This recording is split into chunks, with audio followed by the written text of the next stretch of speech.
অনেক বাচ্চারাই তিতা খেতে ভালোবাসে না, কিন্তু ঠাকুর করে আমার ছেলে তিতা খুব ভালোবাসে বন্ধুরা।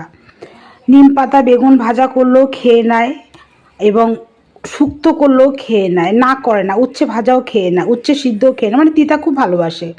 তো সকালবেলা চলে গেলাম থানকুনি পাতা নিতে। দেখো বন্ধুরা, আমার বাড়ির থানকুনি পাতা একদম পিওর, সার ছাড়া, একদম অর্গ্যানিক থানকুনি পাতা। যাই হোক, তুললাম কিছুটা তুলেছি।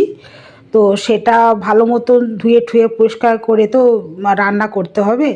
তো আমি আজকে তিতা দিয়ে, উচ্ছা দিয়ে, সজনে ডাঁটা দিয়ে শুক্তো করব, তার মধ্যে একটু থানকুনি পাতাটা দেব। তো থানকুনি পাতা যতটা আমার লাগবে ততটুকু তুলে নেওয়া হয়ে গেল অলরেডি। দেখো প্লেটে করে যে নিয়েছি এতটুকুই দেবো। ধুয়ে ভালো মতন জলে এরকমভাবে ধুয়ে একদম দিয়ে দিলাম পাতাটা শুক্তোর মধ্যে। সজনের ডাঁটা, আলু, পেঁপে আর উচ্ছে এই দিয়ে আমি এটা করলাম। তবু আমার ছেলের খুব প্রিয় একটি খাবার, আমার ছেলে খেয়ে নেয়, সোনা সোনা করে ভাত খেয়ে নেয় এটা দিয়ে।